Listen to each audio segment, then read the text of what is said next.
전능하사 천지를 만드신 하나님 아버지를 내가 믿사오며 그 외아들 우리 주 예수 그리스도를 믿사오니 이는 성령으로 잉태하사 동정녀 마리아에게 내시고 본디오 빌라도에게 고난을 받으사 십자가에 못 박혀 죽으시고 장사한 뒤 사흘 만에 죽은 자 가운데서 다시 살아나시며 하늘을 오사 전능하신 하나님 편한 자 계시다가 저로서 산 자와 죽은 자를 심판하러 오시리라. 성령을 믿사오며 거룩한 공회와 성도가 서로 교통하는 것과 죄를 사하여 주신 것과 몸이 다시 사는 것과 영원히 사는 것을 믿사옵나이다. 아멘. 찬송가 93장입니다.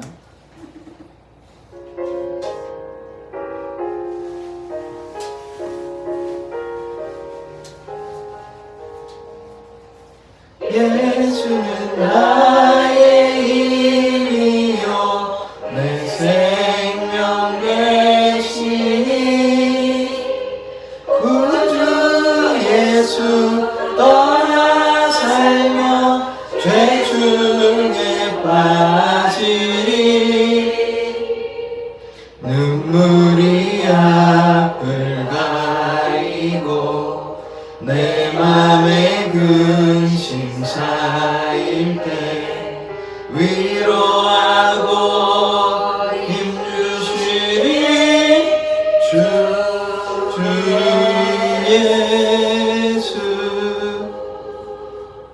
예수는 나의 힘이요 내 친구 되시니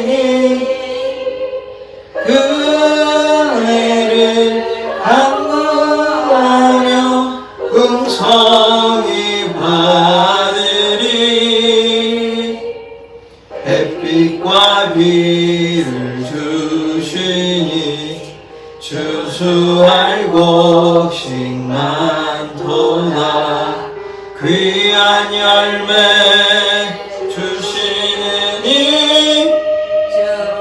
주 예수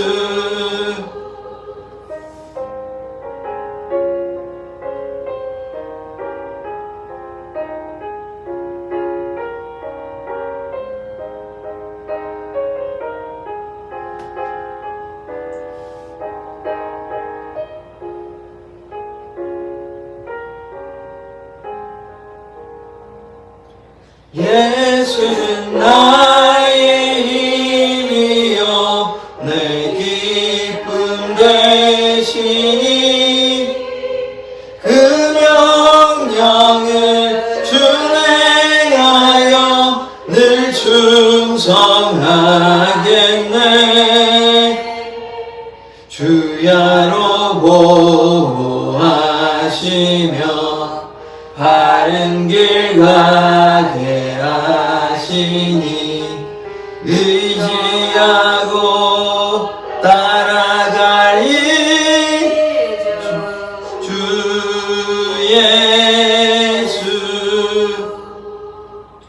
예수는 나의 힘이요 내 소망 되시니 그 세상을 떠나갈 때 영생 얻으리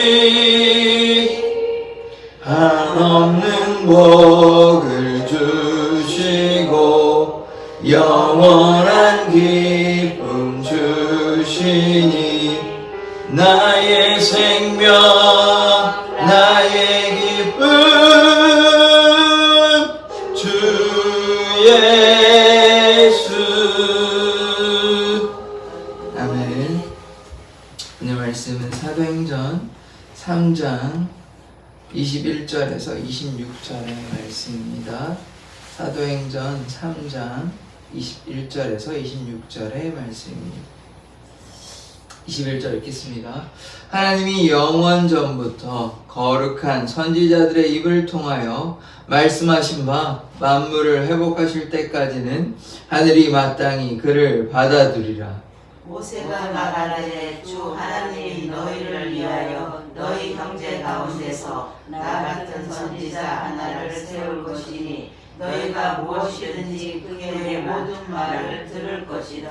누구든지 그 선지자의 말을 듣지 아니하는 자는 백성 중에서 멸망받으리라 하였고, 또한 사무엘 때부터 이와는 모든 선지자도 이 때를 가리켜 말하였느니라.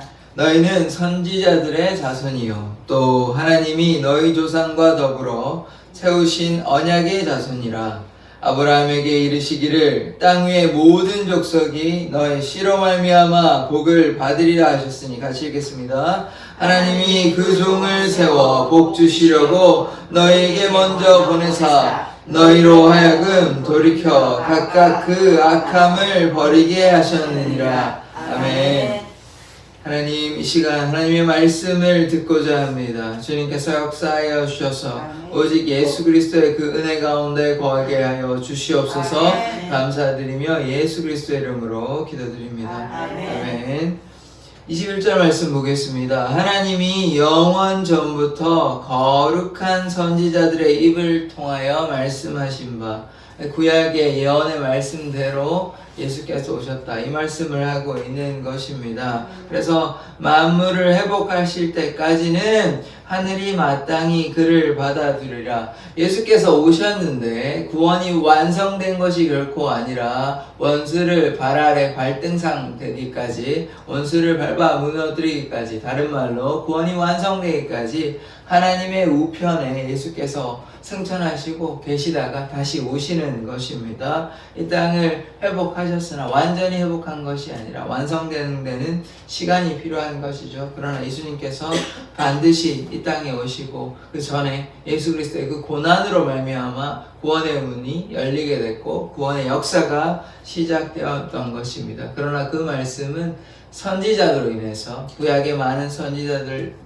통해서, 모세나 다윗이나 이사야나 이런 많은 선지자들 통해서 예언된 말씀이고, 그 예언된 말씀이 성취되었고 그것이 완성되지는 않았고 완성이 되어가고 있는 것이죠. 22절의 말씀을 보겠습니다. 모세가 말하되 주 하나님이 너희를 위하여 너희 가운데서 나 같은 선지자 하나를 세울 것이니, 이 모세가 이미 이 신명기 18장 15절에 이런 말씀이 나오는데 선지자를 세울 것이다. 그 선지자가 누구냐? 예수 그리스도십니다. 그러니까 모세가 이미 예언한 대로 신명기에, 신명기라 그러면 거듭 명령하는 거, 거듭 말하는 거거든요. 그래서 영어로는 듀트로노미인데, 그러니까 다시 얘기하는 것이 거듭신인데요. 하나님의 명령을 거듭해서 말하는 것입니다. 그래서 그것을 왜 했냐? 이제 가나안 땅에 입성하기 전에 다시 이제 얘기를 하는 거죠. 하나님의 명령을 다시 상기시켜 주는 것인데, 지금 뭐 얘기하고 있냐면 선지자가 나타날 것인데, 그 선지자가 누구인지 명확하게 나와 있지는 않지만 우리는 알 수 있는 것이죠. 그리스도를 얘기하는 것입니다. 예수를 가리키는 것이죠. 이미 그러니까 출애굽한 백성들에게 이미 예수 그리스도의 오심에 대해서 얘기하고 있는 것이죠. 그래서 선지자를 하나를 세울 것이니 너희가 무엇이든지 그의 모든 말을 들을 것이라. 그러니까 모든 일에 예수 그리스도의 말씀에 순종하라, 예수님 말씀을 들어라 라고 얘기하고 있는 것입니다. 그러니까 이 말씀을 통해서 우리가 볼 수 있는 것은 선지자 모세를 통해서 이미 예수 그리스도께서 이 땅에 구원자로 오실 것을 우리가 보았다. 모세는 알고 있었다라는 것. 그러니까 이게 모세가 대단한 사람이 아니라 하나님께서 모세에게 이것을 깨닫게 해 주시는 것이죠. 그러니까 모세가 하나의 선지자, 이렇게 볼 수 있는 것입니다.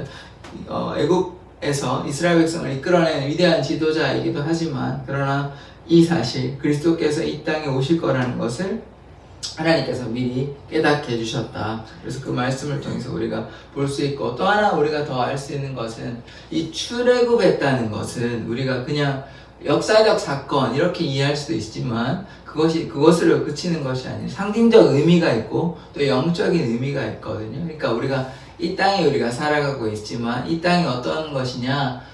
애굽이다, 이집트다 보면 되고, 이것을 출애굽하잖아요. 출애굽하면 어디 갑니까? 약속의 땅에 가죠. 우리가 약속의 땅, 어디 갑니까? 하늘나라 가는 거죠. 그러니까 이 구도가 비슷한 것이에요.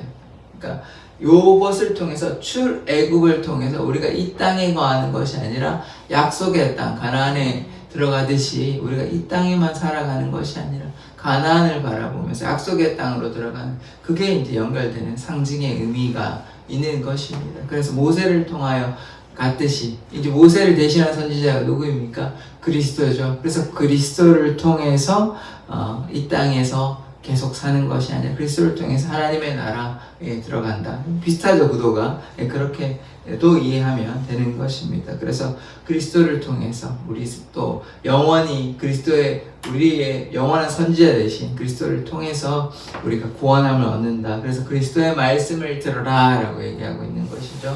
그래서 날마다 그리스도께 순종하여야 하는 것입니다. 그래서 예수님은 왕도 되시고 선지자도 되시고 대제사장, 제사장도 되시고, 그래서 삼중직이 있다고 제가 한 두 번 정도 말씀드렸던 것 같기도 합니다. 그래서 왕, 제사장, 선지자, 그러니까 예수님께서 이것을 다 감당하셨던 것이죠. 그래서 예수님이 어떠한 일들을 하였는지 우리는 복음서를 통해서 알 수가 있고, 또 모세를 통하여, 다윗을 통하여 또 이런 말씀들이 이미 예언되었다라는 것을 우리가 계속해서 보고 있는 것입니다. 24절 보겠습니다.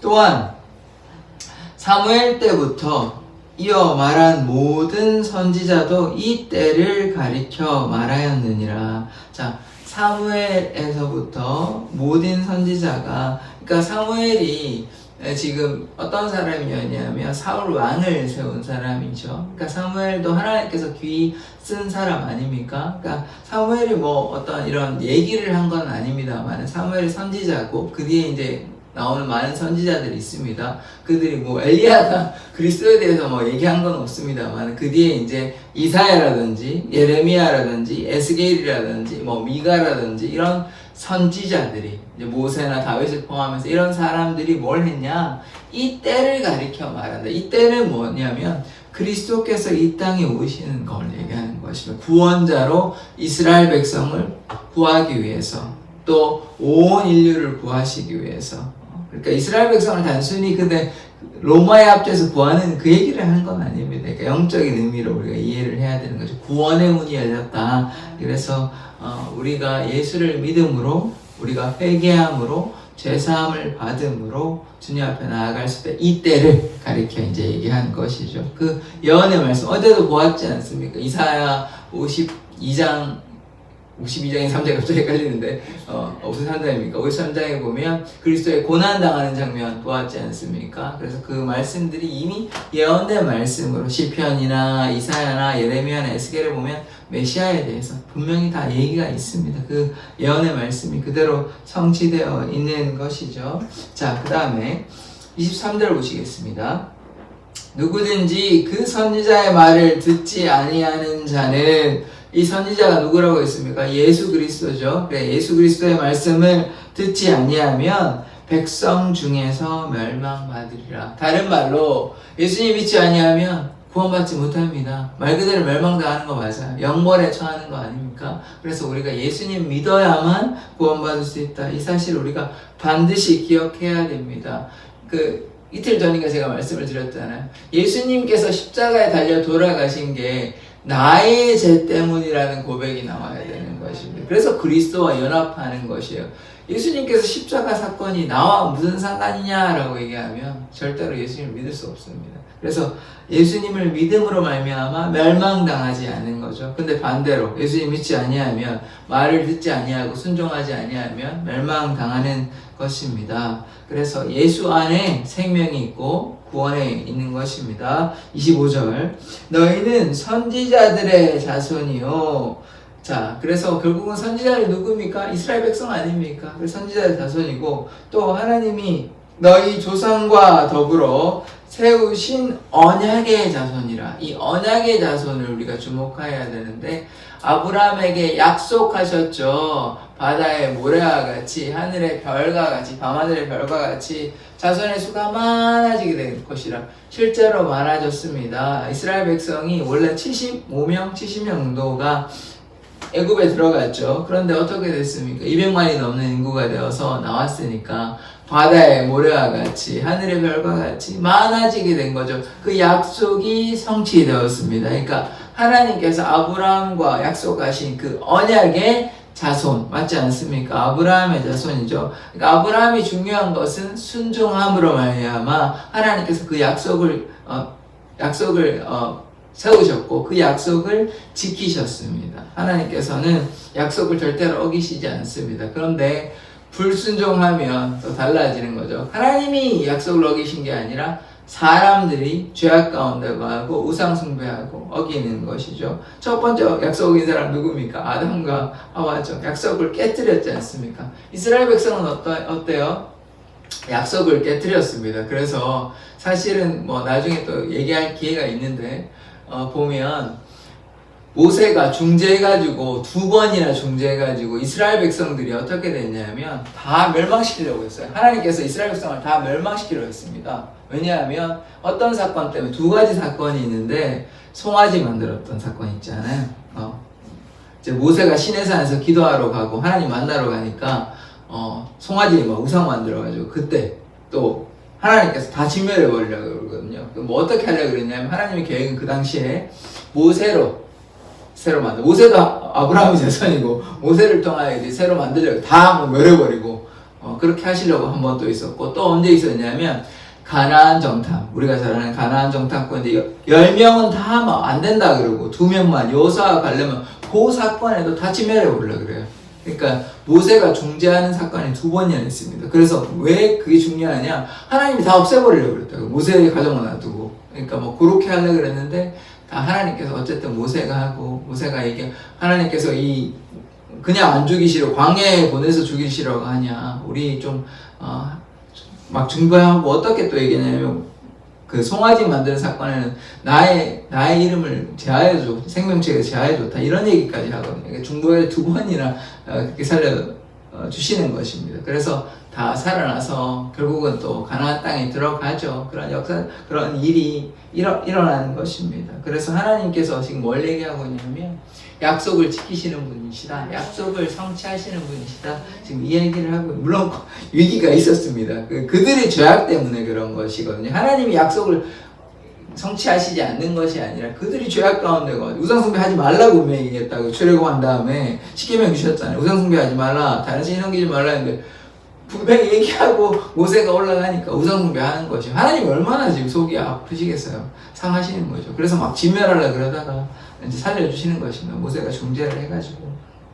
그래서 하나님께서 약속을 지키신다. 근데 우리가 이제 약속을 깨뜨릴 때가 많이 있는 것이죠. 그래서 선지자들의 자손이고 또 언약의 자손, 약속의 자손이고 그래서 아브라함에게 이르시기를 땅 위의 모든 족속이 너의 씨로 말미암아 복을 받으리라 하셨으니 자, 그래서 우리가 아브라함을 믿음의 조상이라고 이렇게 얘기하잖아요. 아브라함을 통해서 본토 아비집을 떠났던 아브라함을 통해서 또 어떻게 하셨냐면 잔인하게 시험도 하셨습니다. 아들 힘들게 주셔놓고 아들 바치라고 그랬잖아요. 그래서 모리아선에 아들 순종했습니다. 그래서 믿음의 조상이 된 것이에요. 그래서 하나님의 역사가 나타. 실제로 뭐 아들을 죽이려고 한 건 아니고 아브라함의 믿음을 보시기 위한 것이죠. 근데 이것도 또 하나의 예표가 되는데 뭐냐 하면 아브라함은 아들을 죽이지 않았죠. 그런데 하나님 아버지는 아들을 죽였습니다.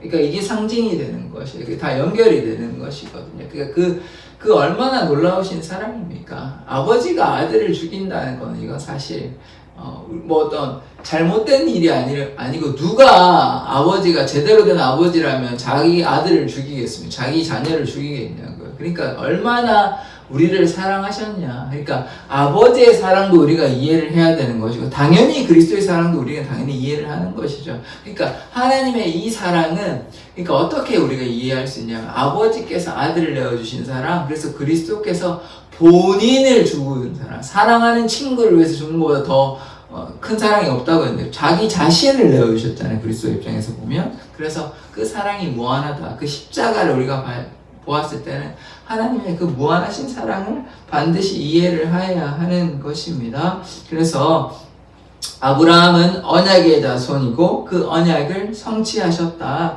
그것을 볼 수 있는 것입니다. 마지막 26절 보시겠습니다. 하나님이 그 종을 세워 복 주시려고. 이 종이 누구십니까? 예수 그리스도시죠. 예수 그리스도께서 종으로 오셨습니다. 십자가에 달려 돌아가셨다는 것은 아버지의 그 말씀에 순종하기 위하여 십자가에 달려 돌아가셨습니다. 어린 양으로서, 물론 그리스도께서 힘이 없으셨던 것이 아니라 십자가에 달려 돌아가시지 아니하면 아무도 구원받지 못하기 때문에, 그래서 하나님이 정하신 굉장히 특별한 소수만 구원받겠죠. 아브라함처럼 이렇게 택한 사람들만. 그런데 십자가에 달려 돌아가시기 위해서 그렇게 이제 어린 양처럼 종으로 오셔가지고 십자가에 달려 돌아가시는 것입니다. 복 주시려고. 복은 무엇입니까? 제일 큰 복이 무엇이죠? 구원입니다. 구원 주시려고 너희에게 먼저 보내사 너희로 하여금 돌이켜 각각 그 악함을 버리게 하셨느니라.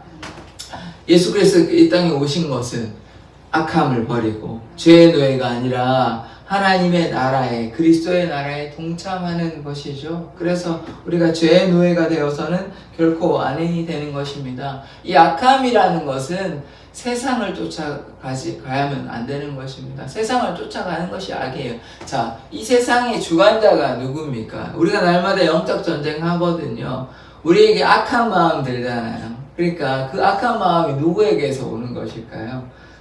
사단에게, 맞습니다. 사단에게서 오는 것이에요. 어둠의 영예로부터 오는 것이고, 우리가 선과 악이 싸우고 있다고요. 선은 누구입니까? 하나님, 예수 그리스도께서 선이시고, 그 반대 진영의 선자들이 누구겠습니까? 사단이고, 악의 영들이 귀신의 어둠의 영 아닙니까? 그래서 그것을 쫓아가면 그것이 세상이고, 거기에는 멸망의 길이 있지만, 예수 그리스도를 쫓아가면 거기에는 생명이 있고 구원이 있는 것입니다. 그래서 우리가 예수 그리스도께 순종해야 하는 것입니다. 그래서 악함을 떠나서 나의 백성이 돌이켜서 하나님의 얼굴을 구하고 주께 기도하면, 우리가 겸손히 주의 얼굴을 구하고 기도하면 하늘에서 듣고 우리를 용서하시고 이 땅을 고치시겠다고 그렇게 역대상에 나오는 말씀이 있거든요. 그래서 우리가 하나님의 얼굴을 구하고 하나님께 기도하고 겸손히 주님께 나아갈 때 이 땅을 고치시는 것입니다. 그래서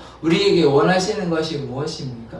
제가 늘 말씀을 드리는 것 같은데, 하나님의 말씀을 듣는 것, 다른 말로 순종해야 되는 것이죠. 순종할 때 하나님의 역사가 나타나는 것입니다. 그래서 악함을 버리고 오직 주님께만 나아가고 주님께만 따라가야 합니다. 때로 좀 어려움이 있습니다. 그러니까 근데 뭐라고 얘기하냐, 말씀에 너희가 감당할 시험 밖에는 너희가 당한 것이 없다라고 얘기하는 거거든요. 우리의 삶에 어려움이 있고 시험이 있으면 우리가 이것을 이길 수 있다, 이길 수 있는 시험을 우리에게 허락하셨다, 이렇게 이해하시면 됩니다. 그럼 다른 말로 얘기하면 하나님을 온전히 신뢰하면 우리의 어려움도 이겨낼 수 있다, 극복할 수 있다, 이 말인 것입니다. 우리가 감당치 못할 시험 당함을 허락지 아니하십니다. 왜? 하나님께서는 미쁘시다라고 얘기하십니다. 하나님께서는 신실하시고 진실하시기 때문에 하나님께서 우리와 함께 하시는 것이죠. 예수 그리스도께서, 하나님께서 자신의 아들 예수 그리스도를 보내신 이유는 하나님께서 우리를 너무나 사랑하시기 때문에 하나님께서 자녀를 내버려 두시지 아니하십니다. 제가 지난번에 말씀드렸다시피 하나님께서 우리를 향한, 너희를 향한 생각은 재앙이 아니고 평안이고 미래와 소망을 주신다 하셨지 않습니까? 그러므로 하나님께서 우리와 함께 하십니다. 그런데 전제 조건이 하나 있습니다. 예수님을 믿고 순종할 때, 우리가 어긋난 길로 가면 아까 여기서 말씀에 뭐라고 합니까? 멸망한다고 얘기하고 있습니다.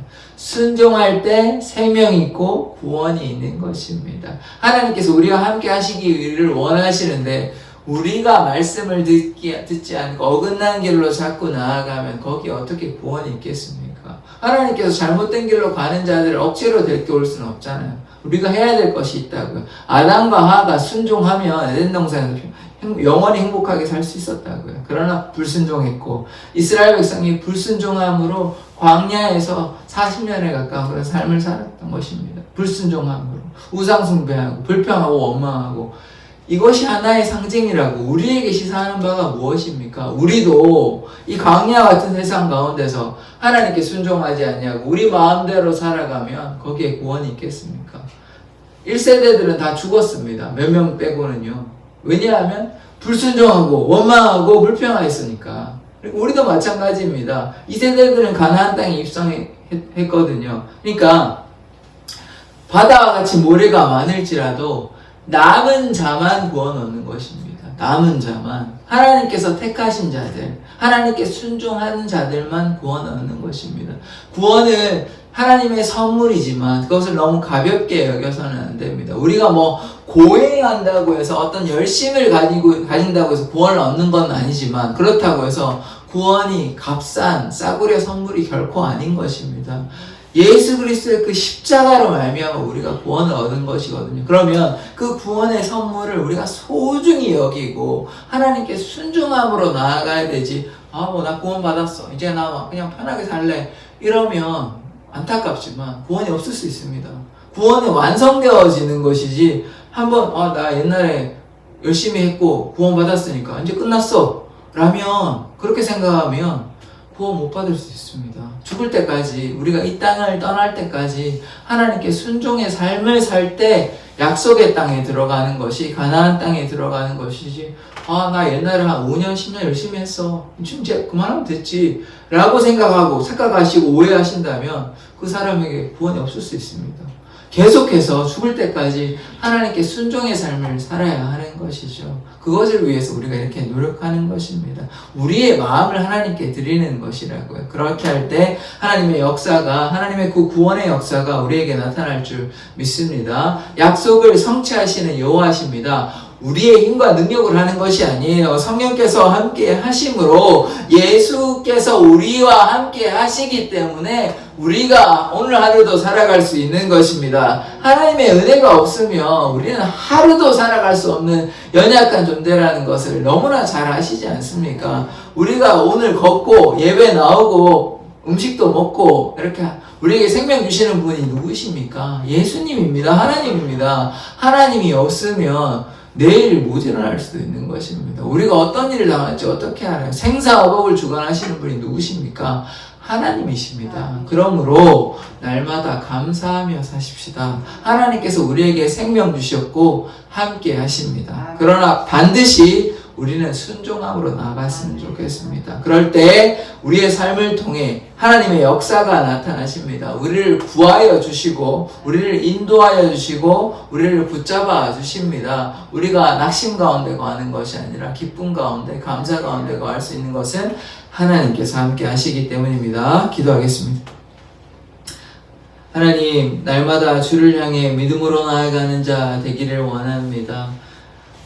약속의 자손, 아브라함의 자손이 구원을 함을 얻었던 것처럼 우리가 하나님의 그 약속을 믿고 신실하게 나아갑니다. 이 땅에 속한 사람들이 아니라